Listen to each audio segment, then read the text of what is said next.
गे मैया एलो तोरे दुआरी खोल नहीं अपन के बारी गे मैया एलो तोरे दुआरी खोल नहीं अपन के बारी खोल नहीं अपन के बारी मैया अपन के बारी गे मैया एलो तोरे शरण में हमरा दर्शन दे गे मैया एलो तोरे चरण में हमरा दर्शन दे गे।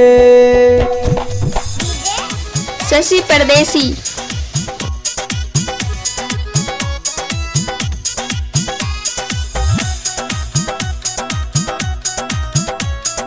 माँ कोसी फिल्म्स एंड म्यूजिक के शानदार प्रस्तुति। निर्मली सलैनी हम चुनरी मैया खोज दीह कनिया सुनरी गे मैया खोज दीह कनिया सुनरी। निर्मली सलैनी हम चुनरी मैया खोज दीह कनिया सुनरी है मैया खोज दीह कनिया सुनरी गे मैया जोरे जोरे नारियल हम तोरा चढ़बौगे गे मैया जोरे जोरे नारियल हम तोरा चढ़बौगे। शशि परदेसी।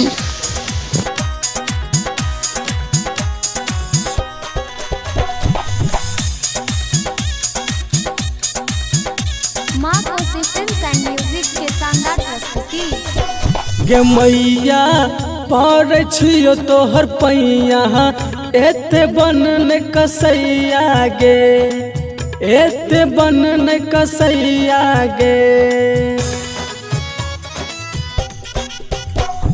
मैया पर छियो तोहर पैया एते बनन कसैया गे मैया एलो तोरे चरण में हमरा दर्शन दे गे मैया एलो तोरे चरण में हमरा दर्शन दे गे मैया एलो तोरे चरण में हमरा दर्शन दे गे।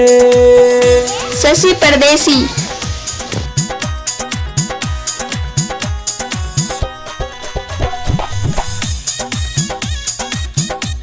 माँ कोसी फिल्म्स एंड म्यूजिक के शानदार प्रस्तुति। कि घायल घुरन लिखे कहानी विष्णु देवा के सुनियो जुबानी हे मैया आजाद के सुनियो जुबानी। कि घायल घुरन लिखे कहानी विष्णु देवा के सुनियो जुबानी हे मैया चंचल के सुनियो जुबानी गे मैया जोरे जोरे चुनरी हम तोरा चढ़बौगे गे मैया 9 दिन सही के हम तोहर कलसा बैठलियौगे माँ।